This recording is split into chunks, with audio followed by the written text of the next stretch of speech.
Halo semuanya, apa kabar?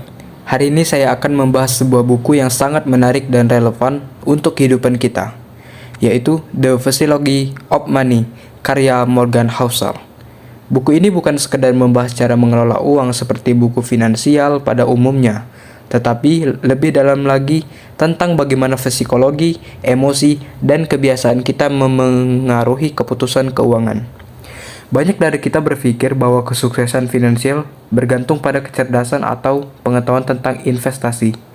Namun, buku ini justru menunjukkan bahwa keberhasilan dalam mengelola uang lebih banyak dipengaruhi oleh perilaku kita daripada angka dan teori ekonomi. Nah, di resensi ini, saya akan mengulas isi buku ini, beberapa konsep menarik yang dibahas, serta kesimpulan dan pelajaran yang bisa kita ambil. The Physiology of Money terdiri dari 19 bab yang masing-masing membahas perspektif unik tentang bagaimana orang berpikir dan bertindak terhadap uang. Buku ini juga dipenuhi dengan cerita-cerita menarik yang membuat kita lebih mudah memahami konsep finansial secara praktis. Salah satu bab yang menarik adalah keberuntungan dan resiko.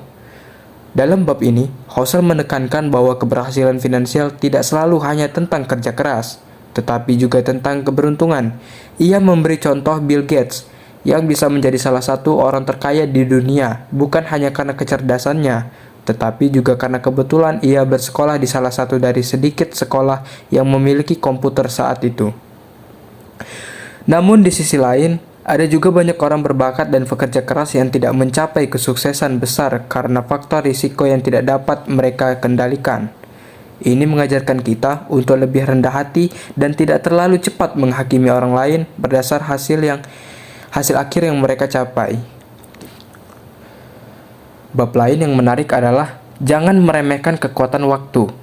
Nah, di sini Housel membahas konsep bunga majemuk dan bagaimana kekayaan bisa bertumbuh luar biasa jika kita bersabar. Ia memberi contoh Warren Buffett yang bukan hanya investor hebat, tetapi juga telah berinvestasi sejak usia sangat muda dan mempertahankan investasinya dalam jangka waktu yang sangat lama. Jika Buffett mulai berinvestasi di usia 30 tahun atau 40 tahun, mungkin ia tidak akan sekaya sekarang. Pelajaran dari sini adalah bahwa kita tidak perlu menjadi jenius dalam berinvestasi, tetapi kita perlu memulai lebih awal dan bersabar dalam melihat hasilnya. Ada juga bab yang membahas tentang menjadi kaya dan tetap kaya itu berbeda. Banyak orang bisa mendapatkan kekayaan, tetapi mempertahankannya adalah tantangan lain.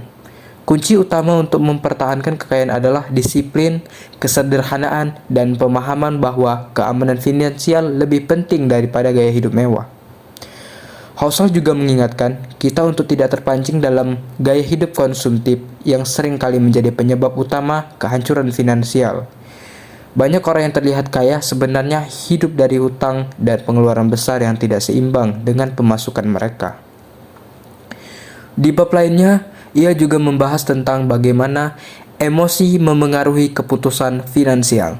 Misalnya, rasa takut bisa membuat kita terlalu berhati-hati dalam dan melewatkan peluang investasi yang bagus. Sebaliknya, terlalu percaya diri bisa membuat kita mengambil risiko terlalu besar tanpa perhitungan yang matang. Nah, di sini kelebihan dan kekurangan bukunya. Salah satu kelebihan buku ini adalah bahasanya yang sederhana dan mudah dipahami. Housel tidak menggunakan istilah ekonomi yang rumit, sehingga siapapun, bahkan yang tidak memiliki latar belakang keuangan, bisa memahami isi buku ini dengan baik. Selain itu, buku ini juga sangat relevan dengan kehidupan sehari-hari. Banyak contoh yang diberikan sangat dekat dengan pengalaman kita, sehingga mudah untuk diterapkan dalam pengelolaan keuangan pribadi. Namun, jika ada kekurangan, mungkin bagi sebagian orang yang sudah memahami konsep dasar keuangan, beberapa bagian buku ini terasa terlalu sederhana. Tetapi bagi saya, justru kesederhanaan inilah yang membuat buku ini begitu berharga. Secara keseluruhan, The Physiology of Money adalah buku yang sangat bermanfaat bagi siapa saja yang ingin memahami hubungan antara psikologi dan keuangan. Buku ini mengajarkan bahwa mengelola uang bukan hanya soal angka, tetapi juga tentang bagaimana kita berpikir dan mengambil keputusan dalam kehidupan sehari-hari. Buku ini sangat saya rekomendasikan. Baik untuk mereka yang baru mulai belajar tentang keuangan maupun bagi mereka yang ingin memperbaiki cara mereka mengelola uang.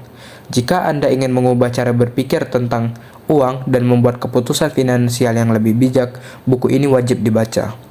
Terima kasih telah menyimak resensi ini. Semoga bermanfaat dan sampai jumpa di ulasan buku berikutnya. Terima kasih.